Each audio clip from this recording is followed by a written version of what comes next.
Coming to you live from a repurposed bedroom in the suburbs of Cincinnati, this is the Gaytheist Manifesto.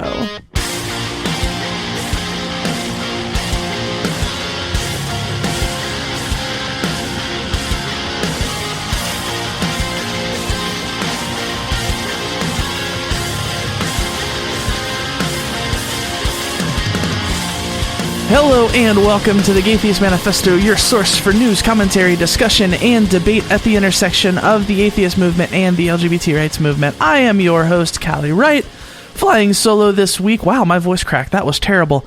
Because Ari is a terrible person, and they're just the worst, so make sure you email them at aristillman4@gmail.com or friend them on Facebook at Ari Stillman and let them know. I went ahead and did their outro for them because that's how good of a friend I am. That's what I do.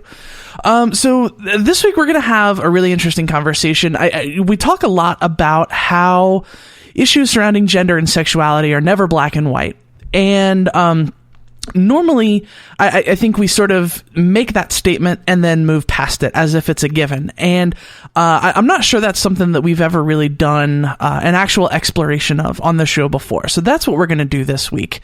We have two guests, Mark and Shanon, the founders of Be Secular and parents of the cutest kids in the world, general activisting badasses, and all around awesome people. Welcome to the show, my friends. Thank you. Thank you.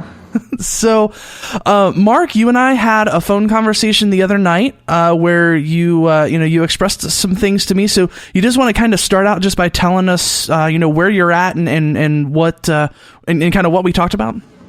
Yeah. Thank you for having us on. I just wanted to say that this would be, breaking news because nobody knows any of this except for you. So this will be the first for everyone that's listening.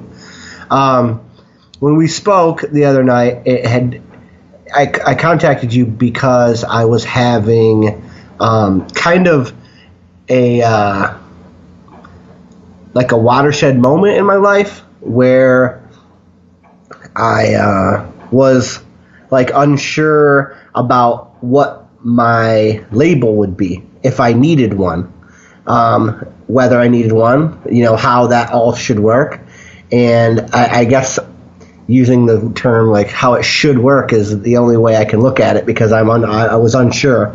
And it had started to dawn on me that maybe that I wasn't bisexual like I had maybe thought I was, but that maybe I was more gender fluid. And as I did research on that myself, coming to the understanding of gender fluidity, meaning sometimes that you identify as a different gender based on a different circumstance. And that's why I'd reached out to you, is just to get your advice on that. Yeah, and if you're looking for a word, I tend to use the phrase gender feels when it's not so concrete, and it's just sort of the umbrella term for just having some gender feels. So you want to talk a little bit about what sort of led you to this? Because if memory serves, it was on National Coming Out Day last year that you came out on Facebook as bisexual. And in the meantime, obviously things have maybe gotten a little more complex, a little different than that. Do you want to kind of talk about how you got there and how you realized that maybe that wasn't exactly the end of the road as far as figuring out who you are? Yeah, I did come out last year, and I had always known that I was definitely not a straight cisgender male. Before I even knew the terms, Yeah, you just kind of knew that whatever those boxes were, they didn't exactly fit, whether you had a name for it or not. And it sounds like as people explore themselves, that's the case a lot. That you have understanding, but you don't have words to fill your understanding. Mm-hmm. So I came out at Shannon's urging last year, not because I felt like I needed to. I've never really been uncomfortable with myself in terms of how I felt inside. but because I thought it might help others that were in a similar situation. And, being what it was, I had a number of people contact me afterwards and say that it did help them, that they didn't, that they struggle with their identity, and for me to say that, especially presenting as traditionally straight and masculine as I do, that helped. So that's why I did that, and it worked out the way I had hoped, because I was able to help some people. As far as why or how I got to the conclusion that I'm trying to understand now is Shannon again. That's why she's on the show. She's my partner. She just asked me because I was still confused, because the male bisexual label still didn't seem to fit properly with me. She just asked me recently if I thought that maybe I was transgender, and I had never even thought about that before. So I started to look into it, and it did make a lot of sense from different angles to feel like I did have some gender fluidity. And I still, I'm still kind of stumbling over my words, because I'm still, not because I'm nervous or frustrated or sad, but because I don't understand the words to use. Yeah, it's all new. So that's where I'm at. Yeah, and it's hard too, because I think a lot of times, at least this is the case for me, and the case for a lot of people that I know, it's when you beat down one door, or like kick open the door to one closet, like sometimes you figure out that there are other closets that you have to come out of that you may not have even realized. You have to sort of unpack the layers of your identity a little bit. Like I never considered myself as being attracted to anything other than like stereotypically feminine cis women. And after coming out as trans and sort of coming to terms with that aspect of my identity, I started finding myself attracted to men and to non-binary folks, and just different presentations, different gender identities, different gender expressions, and that kind of stuff. So, do you feel like that's kind of what's happening? Is like you're able to sort of beat down one door, and then you figure out that like there's another one on the other side of the room that you got to get to? Is that kind of? I would say that it felt more like I kind of you went through the door of just dealing with bisexuality, and it didn't. I went through the door and it didn't feel like that was the right door. I gotcha. Okay. Because that makes sense. I mean, just to summarize like where I'm at with it all, as far as like sexual attraction, I've never, and I still am not attracted to men in general. I have been more attracted to the position, or the I would say attracted, because again I'm looking for the right words to figure out where I'm at. Right. I would say I've always been I've been attracted to, or seen myself in the position of the woman, like in sexual engagement, but not really attracted to guys in general. But as I started to explore my sexuality, traditionally the only way to go down that road and to explore that stuff is to be bisexual or gay, So right. there was really no path other than that to me. So that's why I had explored that first. You know what I mean? Right. Well, because the thought that your gender identity may not exactly be, the default. I'm guessing that's probably not even something that factored in at first. No. Am I right? I never even considered it, because I had sex with guys before I ever had sex with women, But even at that time, and I'm sure you've heard this before, I didn't then and I don't now still consider myself gay. And it's not because I feel too macho to be gay. It's just it doesn't make sense to me because I'm not attracted to men, really. Right. That makes sense. I mean, it doesn't even make sense when I say it, but I know what I mean, Right. Yeah. Yeah. Well, and that was, one of the things that we talked about is that was, I don't know if it was necessarily like a light bulb moment for me. It was more something going back and thinking to myself like, that makes sense. Because anyone who listens to the show knows that I'm kinky and, I'm into like BDSM and all that kind of stuff. And when I would watch porn, I would always imagine myself in the position of the woman.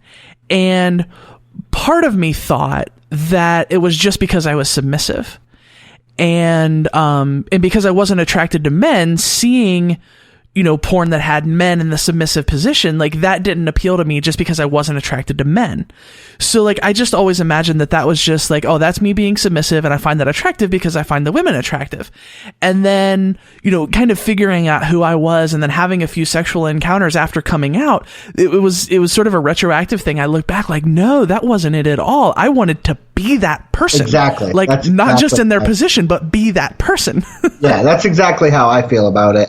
Because, and you had said this when we were talking on the phone, if I looked at a sexual scene that was identical, with the difference being it being a guy and a guy and a guy and a girl, I was not interested in the guy and the guy at all.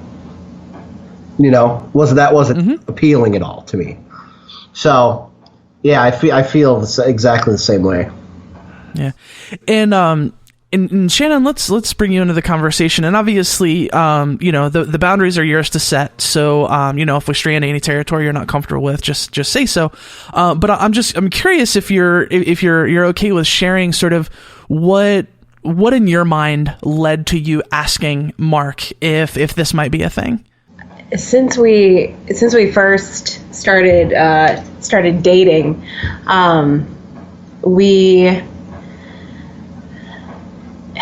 It was kind of, what did you say? You said when we kind of had like our first like sexual encounter where we didn't actually have sex, but we were doing things, we kind of like got kinky with each other.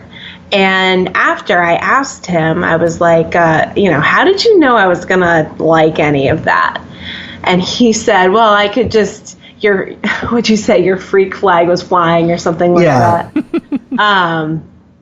So there's always been kind of this, I guess, divergent element to him sexually, which I always really liked. And then kind of as we got to know each other more, and then as, our relationship deepened and he was able to tell me like about his preferences and things that he liked, which he struggled with a lot. He really struggled with telling me what he liked. Up to and including now. That's one of the problems. Shannon will continue, but I think that's the crux of it. But he would tell me the things that he liked, and I knew like from fairly early on that he had sex with men. So it was just kind of learning more and more about what he liked and learning. And I don't want to break any of Mark's boundaries and go into details and stuff like that, but I could definitely tell that he liked being in the perspective of the woman.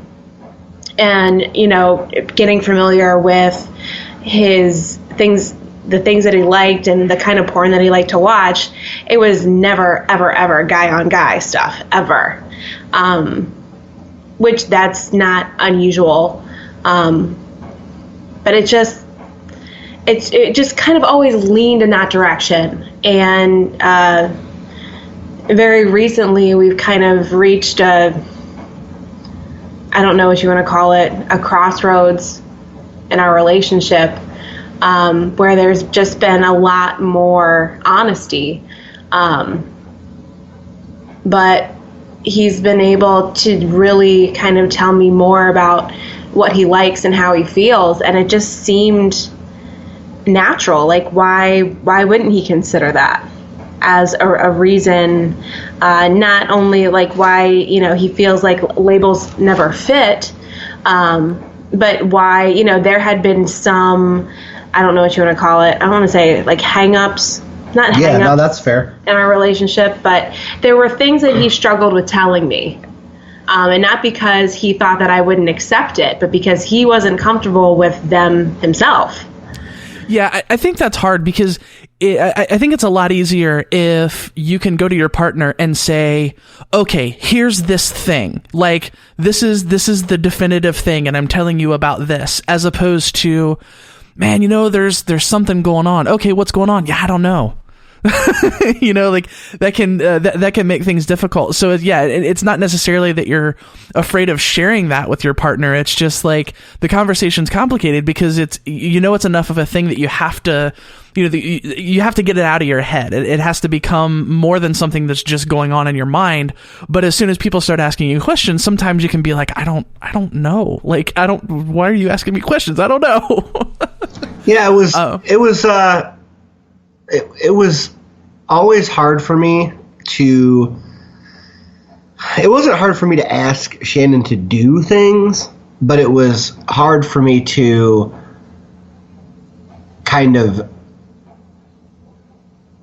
It wasn't hard for me to ask her to do things sexually, but it was hard for me to like tell her the scenarios and the thought processes that led to me wanting those things.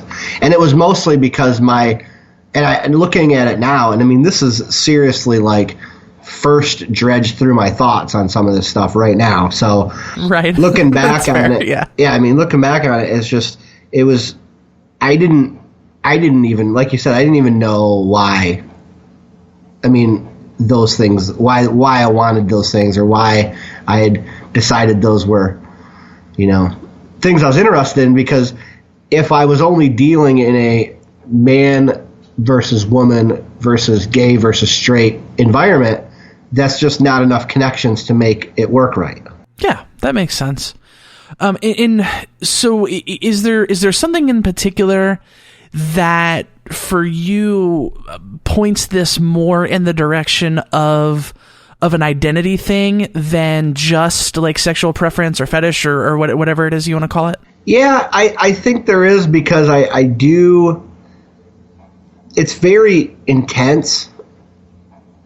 It's like it's just a very intense understanding of myself that makes me feel like in certain situations I would picture myself as a woman, really. It's like I would understand my point of view more if I looked at them as a woman instead of looking at them like a guy trying to understand the scenario, I guess. It just seems like there's so many, you know, combinations to the lock that makes us who we are, that it's like you just got to keep trying them until I figure out what's going on with myself. Yeah, and that's there. I mean, there are some parallels even that, like, to my own journey there, because you know, I started out as a person who, like, I thought, like, you know, being quote unquote feminized or wearing women's clothing or like taking that role during sex, like I sort of had myself convinced for a while that it was just a fetish thing, that there was nothing more to it than that. And it was, you know, sort of realizing like maybe there's something of identity in this. Like, it's not just something that I get off on or something that I enjoy. And I mean, I had no compunctions about that. I thought, like, if that's what it is, that's okay. I wasn't ashamed of it. I didn't think it was wrong or anything. But yeah, I mean, you know, kind of like you were saying, like, it was, when it was just that, it didn't quite feel like it was the right thing. You know, it went so much further than just the sort of thrill in the moment. it felt right in a lot more ways than just sexual gratification. Does that make sense? Yes. I'm curious, and it may be too early for any of this, but I mean, is there any practical sort of way that this impacts your life, as far as, you know, any outward changes or anything like that, or is it more of just sort of, hey, I figured this new thing out about myself? Because, you know, kind of one of the things that I always tell people when they come to me and they say, hey, you know, I'm having some gender feels. You know, I don't think I'm cisgender, but I don't know exactly what that means or where it goes. So I always kind of try to tell people, and I think I told you this too. I always say, for a second, remove yourself from the societal context that you live in, and imagine that you lived on a planet with just you and a whole bunch of people who would be 100% stoked for you to do literally anything that you ever wanted to do. And in that world, imagine what you would do. And then once you've got that figured out, that sort of helps you put yourself in a mind space to figure out what you want. And then you add the social context back in, and then you figure out what's possible and what's practical versus what you want. And for a lot of people, that just means I figured out this new thing about myself. So I've internalized this as an aspect of my identity and who I am, and let's move on with life. Or, you know, someone like me who is like, I'm changing my name, I'm changing my pronouns, I'm going on hormones, I'm getting surgeries, I'm upending the entire order of my life. So I guess I'm sort of asking, on that spectrum, where you see yourself. As far as like practicality and like what I imagine I would need to do, it would be all the way to the left. It would be nothing different. But I'm going through a process now also of battling with my own misogyny that I've had for a long time. And, you know, cultural pressures on that and being raised a certain way, it's like, that's a big problem for me. So can you dig a little more into that? I'm curious how misogyny plays into that. It's just because I've always kind of had a bad way about, and I didn't realize it for a long time, but I've always acted in a superior manner to women in my life. Most of it was kind of subconscious based on the environment I grew up in, because that's the environment, that's the way it was when I grew up. And that's wrong, you know? It's not, and it's something that I really struggle with and I'm trying to work on. And it's led me to, you know, make a lot of bad mistakes in my life, things that I shouldn't have done and things that I shouldn't have said or not said or anything that you can do that comes with, you know, being a misogynist. I've done it, you know. Not anything, but a lot, you know, a lot of things. And it's embarrassing and it's saddening to me to think about the things that I've done. And I've hurt a lot of people. But in the last week, I guess, since I've started to understand more about myself, it's made an impact on me in that terms too, that, you know, I'm not necessarily the person I thought I was, and for some reason that helps me, I guess, with trying to work on the misogynist problems that I've had. I guess I don't know how that comes off, but you used the term when we were talking about it, self-loathing. Yeah. Yeah. Well, yeah, that's what I was going to say. You know, now that you're figuring this out about yourself, are those feelings sort of turning inward towards yourself? They haven't yet.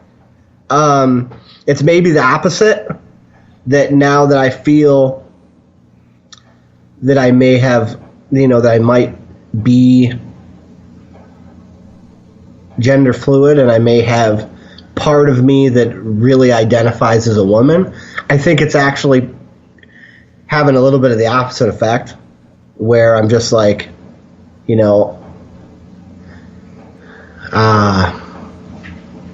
I really just got to take a look at myself and how I treat people, Gotcha. So is it? And I don't mean to. I'm not being clear to myself. I know I'm not being clear, but I'm not really being clear to myself. No, yeah, you're okay. I am figuring you're a lot okay. of this stuff out.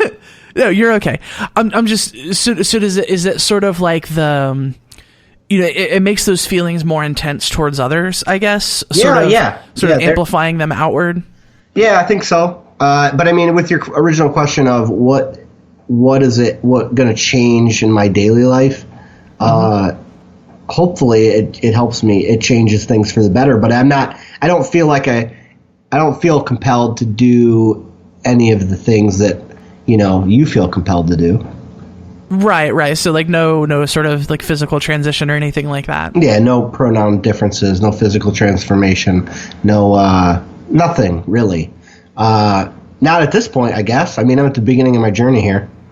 Right. So yeah, I mean, self-exploration may turn out that, you're exactly in the same place, and it may turn out that you're in a different place. And I think it's, I think it's cool that you're not close to that. I think that will make things a lot easier, because I definitely fought myself pretty hard along the way at some points, because, just knowing how hard these things can be, you sort of convince yourself that like, this is such a difficult thing to do. And I don't really want that, but it's really just because you know how hard it's going to be, not because you don't really want it. Well, I'm fortunate to have Shannon in my life, because whatever it turned out to be, I mean, I don't have any worry about how she's going to feel about it. And I'm in this community, with a lot of people like yourself that are very helpful and compassionate and understanding and, protective. And, you've lived it. You've, lived a hard fought fight, for yourself, and you are willing to help other people to try to make their fight a little bit less hard if you can. Yeah, I mean, that's definitely what I try to do. And I mean, I've been so lucky in my own life. I feel like I just got to kind of pay that forward a little bit. So talk to me a little bit about that. I mean, about the community and that kind of stuff. Are you nervous about, what people are going to think or say when the episode comes out, or you're worried or any of that kind of stuff? I'm not nervous about the community. I'm nervous about other people in my life. Gotcha. I mean, there's going to be a day where people that know me the way that they know me learn about me in a different way, and I'll have to battle that when that day comes. But I mean, I battle it with my atheism too. Right. I've just had a lot more experience fielding that. You battled it when you came out as bisexual. Yeah, but it still hasn't even hit anywhere else, You were getting messages from not anybody coworkers, but not anybody that like would bother you. Gave me a hard time about it. That's true. That's true. So, I'm nervous about that in a way, because I understand, where society is with it. But I mean, like I said, being an atheist and dealing with that and being very comfortable with that now, I mean, there's very seldom is there a situation where I'm not comfortable taking on that when someone finds out. And, I'll get there eventually with my sexuality and my gender identity, I imagine, too. It just takes time. Yeah. It once you put it on, it takes some time to get comfortable, for sure. And that's sort of another interesting conversation. I was just talking with a friend earlier who is in an interesting situation where she knows something about the sexuality of a friend of hers that her friend's partner doesn't know. And I was thinking to myself, in all situations, is it even really necessary to come out and to tell people in all situations. Like, obviously talking about, at the top of the episode, you were talking about one of the reasons that you came out as bi was so that, every time somebody comes out, it drops the stigma just a little bit. And other people who are struggling with the same sorts of things can come forward and can feel more comfortable because they feel like they're not alone. Here's this person that I know very well and that I like, and wow, all of a sudden we have this other thing in common, and that's super valuable. But coming out as bi or coming out as, someone who is transitioning from, one side to the other or one side, to the middle, like that's obviously necessary because there are lots of very practical changes that happens in someone's lives. Often it, changes the way that you present yourself to the outside world, the way that you talk, the way that you look physically with, hormones and all that kind of stuff. And if there isn't that, is it something that is necessary to come out to sort of everyone about? Like, is that a conversation you need to have, with your parents, aunts, uncles, coworkers, that kind of stuff? I went 35 years without having that conversation with people about my bisexuality. And if Shannon hadn't convinced me that it would help others, I would have still never had that. And it was because I'm fortunate enough to not feel that pressure inside to tell everybody. I mean, I think when people come out with their sexuality, a lot of times it's because they're burdened and they're burning up inside, and they can't not do it. They either have to do it or they have to get very drastic in other ways, which is terrible. So they feel that they've got to do it. I've never had that. I've never had that kind of pressure. I've never had that kind of need. I don't have the need with this either. Not now, at least. So, no, I don't feel compelled to have that conversation with anybody necessarily. But that reason to help people is the reason I wanted to do this podcast, because anybody that knows me in the community or has seen me around, I'm sure that they would look at me and, physically probably at least say, wow, that's somebody that I would have never thought about, having a gender, having a fluid gender, right? I mean, do you agree with that? Oh yeah, absolutely. Like, with the beard and all of that, like there's a man's man right there. I've always tried really hard to be very,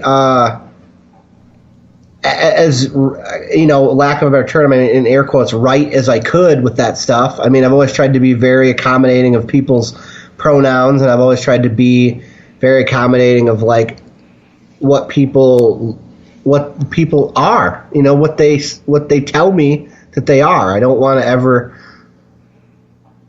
judge or cross any of that, but I mean, this is just another thing I can do, I guess, because I'm having these thoughts to try to help. Yeah, well, and I think that's important, and and like we talked about, I think that's a valuable end unto itself, which is so. It's really cool that you're doing this, Shannon. I'm curious, through this sort of exploration, has there been anything that you've sort of learned or discovered about anything really, just sort of moving along this journey with Mark? Just in general, or about him, mm-hmm. or about him, about yourself, about your relationship, about life. That's a pretty broad question. Right. It's like, so Mark and I have been married 4 years. It'll be 5 years actually at the PA State Atheist Humanist Conference in October. That'll be our 5th year anniversary. And I'm the MC of that conference, by the way. So nice. I'm going to be giving a talk, so I will see you there. All right. Nice little plug for Brian and the gang. Right. Which I don't know if they've announced me as a speaker yet. I might have to edit that out. They haven't announced me as the MC either, but I know that it's fine because I've already. Okay. That's because you didn't give him your. I didn't give him my headshot or something yet. So. Oh, gotcha. So. We'll be, celebrating our 5th anniversary there, but there's when you're getting to know someone, like there's the whole dating, getting to know you kind of stuff, which happens under the best of circumstances. You present yourself well and you're rested, and then if you want to get married, you get married, and we got married, and I brought a kid into the marriage with me, my oldest son, who's now 13. So, he was always in the mix, but and then we had, 2 more. So the more stuff that your life gets filled with, the more you learn about yourself, and the more you learn about the person that you're with, and also our activism is something that kind of blossomed along with our relationship and our marriage. Everything just kind of coalesced together, and we both grew together a lot. And there's been a lot of good, and there's been a lot of bad. There's been a lot of really tough spots, and I would say that everything, bad has to do with the baggage that we haven't been able to unpack.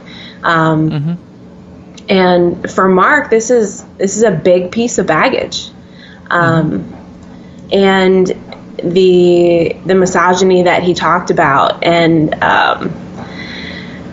it's not like a light bulb just went off in his head and he was like, oh, I have all this internalized misogyny that's causing me problems. That's an ongoing conversation that we've had, because in a marriage I'm a woman, so I've had to deal with that. Right. I think we all carry around some internalized misogyny. It's kind of impossible to escape it in our society. So I know that I've learned a lot about what's really there as human beings, what's really there, and what's underneath it all, and how perfect are we all really, and how well adjusted are we all really, and what's important, and what do you want out of life. It's like you just, you make these big commitments, and you have kids, and you get married, and sometimes you kind of jump into it kind of blind, and you find yourself asking the big questions later. And that's kind of where we're at now. And you have to choose what you want. And you don't get to have it all. And Mark and I have chosen this life together, and we've chosen each other. And we choose each other every day. And we choose each other when it sucks. And sometimes it fucking sucks. And learning that, learning the depth of that choice of human relationships and emotions and feelings, and that's been really huge for me. Is just getting such a deep and vast human experience and feeling so much and so deeply. Yeah, I'm curious if there's a bit of obviously, I'm sure that on a general level, neither of you at all are people who are like, unaccepting of, of queer people, of trans people, any of that kind of stuff. But I feel like a lot of times there's sort of a sense of like that's super awesome that other people are doing this kind of stuff. And then it becomes someone that and love, and someone who maybe you didn't necessarily expect it from. So was there some of maybe some extra sort of surprise there in that way? I guess it's hard to sort of nail down exactly what I'm asking. I think I know what you mean. When Mark and I were having the conversation, that led me to ask him if he was trans. This is super recent, by the way. It's like 4 or 5 days ago that this happened. So we're in the very beginning stages. I'm in the beginning stages of understanding where I might be, and she's in the beginning stages of understanding where I might be. So, right, that's fair. When we were we were having this discussion, and the discussion came from Mark being able to tell me things and to be kind of honest with me about the things that he wanted, and my frustration at not being able to get that information from him, even when I'm completely accepting and more than happy to accommodate those things. So, and I was just kind of thinking about everything, and then I asked him, I said, well, do you think you might be trans? And then I expected him to say no. And I don't think I said anything. No, you didn't. You didn't, but I expected you to say no. And then there was a pause, and in my head, I was like, oh, shit. And not because being trans is bad, but because it's hard, and I know it's hard, because I've watched so many people go through various degrees of it, and I thought, I immediately thought, what does this mean for me and for my family? And I have to trust Mark. And I just took it when she said that and she asked me that. Realistically, we just continued on with the conversation. But I thought about it a lot, like in the next 24 hours. And then I just came back to her the next day and I was like, that question, when you asked me that really kicked off a chain of events for me, of just trying to think back through things and examine why I felt the way I felt in certain situations and why I did things the way I did in certain situations. And it's just kind of like I've just been peeling back the onion on things. And when I did, like I said, when I did the research, and ultimately,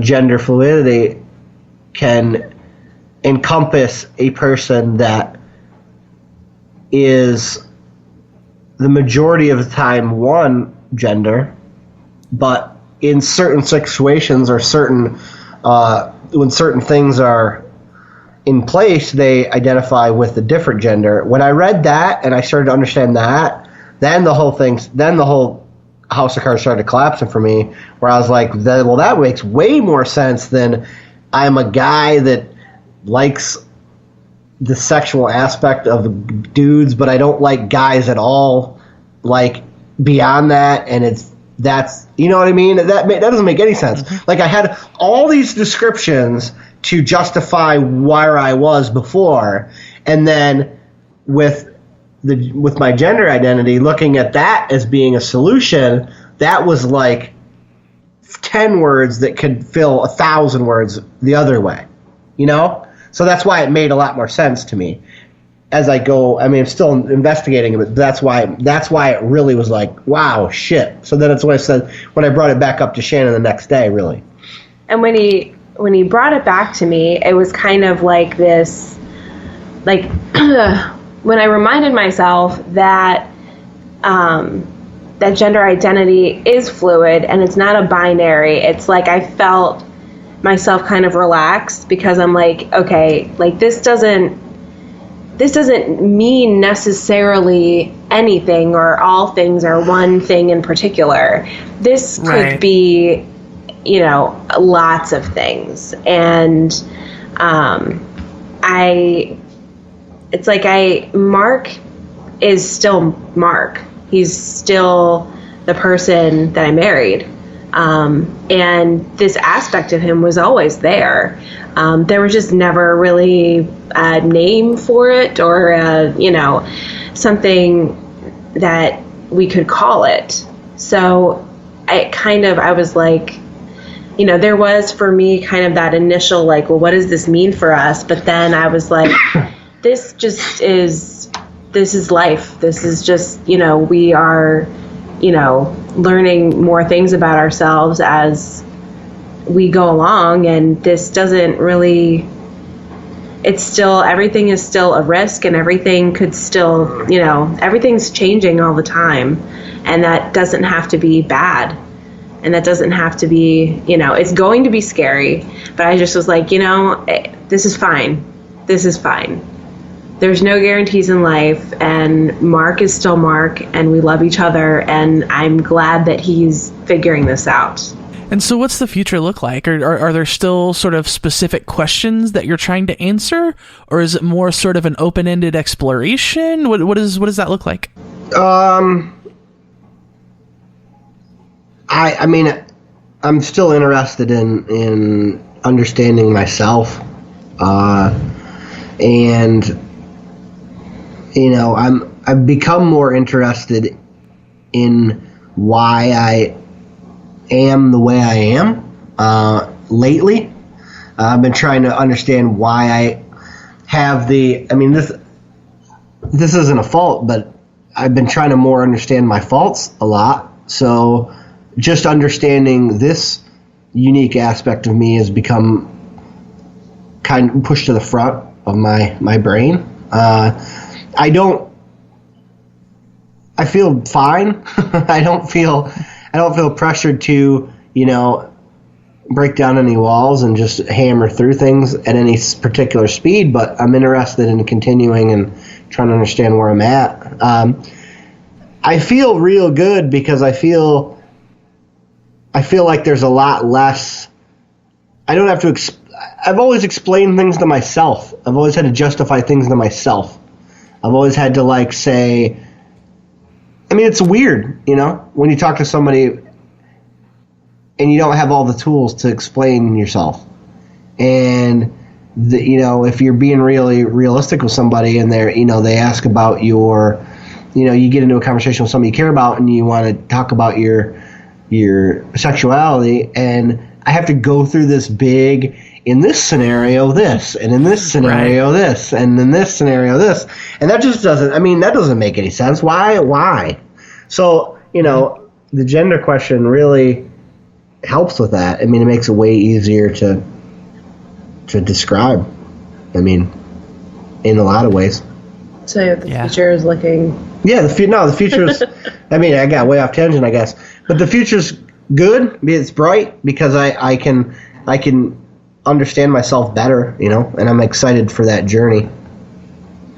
Well, that's awesome. And I know I probably don't need to say it, but I'm going to say it as, you got a whole big group of folks here, ready and willing to support you in, whatever direction the journey takes you. So definitely please don't be afraid to avail yourself of those resources. I know, and I'm not even just talking about me and, just the people in the community generally. I was pretty settled in who I was and everything by the time I started getting involved in the atheist movement. But, there are just so many good people who are just ready to just love on you and, and sort of, be there with you through all of that kind of stuff. And it's one of my favorite things about the community. So, consider this your gentle reminder to not forget to take advantage of those things.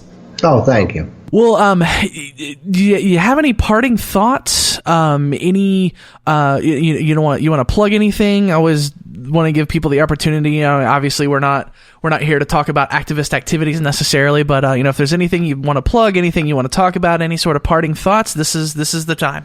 Well, I mean, the thing that is at the front of Shannon and I's combined effort that she's handling 100%, but it is our main focus, is just recovering from religion right now is Shannon's main operation. She's a board member and she's a treasurer, and raising money for all the things that they do is probably the biggest thing. Be Secular is obviously still our main jewel, I guess, because we created it and we're curating it, and we want that to be successful. So we want people to always check out besecular.com and follow us on Facebook with all that. It's our business baby. Yeah, it's our business baby, exactly. Gotcha. As far as, parting thoughts as far as, the community at large, I mean, I don't really have anything. I think it's obviously it's good that we support each other. I'm glad to be on here. I'm glad to, people can message me on Facebook, or they can email me, or they can email Shannon about our journey. That's fine. We're really an open book when it comes to that. So we encourage people to do that.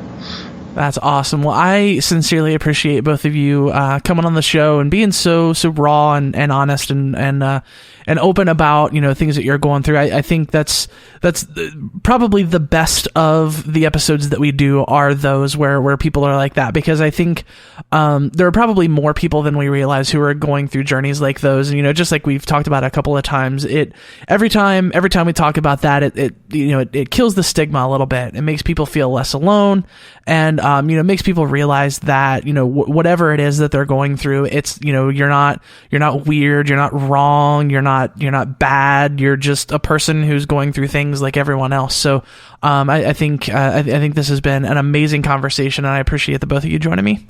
Thank you so much. Thanks for having us. And that, my friends, is going to do it for this episode of the Gay Theist Manifesto. I definitely, again, want to say thanks to Mark and Shanon for their time and for being so open with all of the things that they're working through right now. Very, very much appreciated. You can find the show on Facebook at facebook.com/The Gay Theist Manifesto. You can email us at thegaytheistmanifesto@gmail.com. I'm on Twitter at GaytheistCallie, and you can find the show on Twitter at The Gaytheists. I did Ari's outro for them at the beginning of the show because I'm a good friend, so do those things. If you want to support the show, you can go to patreon.com/The Gaytheist Manifesto and make a per episode donation as little as $1 per episode. If that's not workable, you can always go to iTunes and give us a 5-star review. That helps us get heard by a lot more people. Before we go, I want you to know that if you're lost, you're hurting, you're scared, if you feel like no one cares and no one understands, you need to know there's a community out here that loves you, cares for you, knows that you're capable of amazing things and that you are worthy of love. If you're struggling, please don't be afraid to reach out. Until next time, friends, this is the Gay Theist Manifesto.